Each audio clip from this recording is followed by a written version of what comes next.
Actually yes, एक तो ये कि पाकिस्तान की जानिब से एहतजाज कर दिया गया है, मोहसिन नकवी साहब ने इसके ऊपर स्ट्रेट फॉरवर्ड एक्शन ले लिया है। विद दैट एक हाथ ना मिलाने वाली बात, do we have that with us already? और मोहसिन नकवी का बयान अगर हम अपनी टेलीविजन स्क्रीन पर चला सके so that I can explain more. दूसरा ये कि एक जो क्लियरली बात इस पर ये भी कर दी गई है कि भाई अगले जो मैचेस है पाकिस्तान उससे अच्छा जी, हमें बहुत ही ज्यादा उनका कहना है कि मायूसी हुई जिस तरह का यहाँ पर स्पोर्ट्समैनशिप दिखाई गई है इंडिया की जानिब से।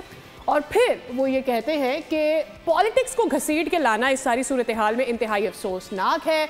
हम उम्मीद ही करते हैं कि जो भी विक्ट्रीज हैं उसको विक्ट्री ही रहने दिया जाए, दो टीमों के दरमियान उसको पॉलिटिकल एटीट्यूड में ना तब्दील किया जाए और सारी टीमें ग्रेस के साथ अपनी जीत को एक्सेप्ट करें। अच्छा, साथ साथ हम माइक हैसन का भी अगर चला दें, माइक हैसन का भी अगर आप you can put it on the wall कि माइक हैसन का क्या कहना था, क्योंकि माइक हैसन जो हैं वो तो ऐनी शाहिद हैं इस तमाम तर चीज़ के। उन्होंने आए, अच्छी बात यह कि Salman Ali Agha as a protest फिर वो नहीं आए प्रेशर करने, और माइक हैसन ने ये कहा कि भाई हम तो हाथ मिलाने के लिए तैयार थे, लेकिन अफसोस कि ऐसा नहीं हुआ। खिलाड़ी ड्रेसिंग रूम में चले, जैसे हमने कल भी आपको दिखाया था कि वो, बल्कि हम सुबह अपने शो में दिखा रहे थे कि जैसे वो नहीं होती, वो फुप्पो नाराज हो जाती हैं और फिर वो शादी के गेट से ना वो दुल्हन वाले कमरे की तरफ वो अपने लॉक कर लेती है कि हम नहीं मान रहे।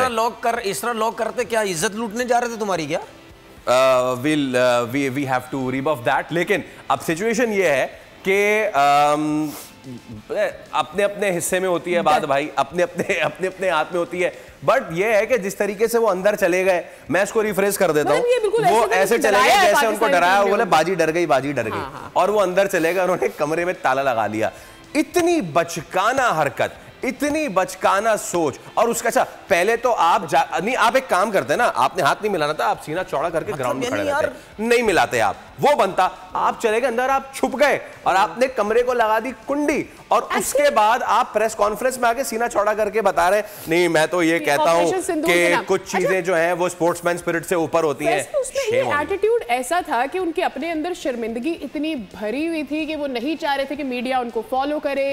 एक्चुअली ड्रेसिंग रूम को बंद करने का यही होता है कि अंदर का माहौल किसी को ना पता चले, और आपको डर ये लग रहा था कि वहां की सूरत हाल कोई जो है वो ना निकाल के ले आए।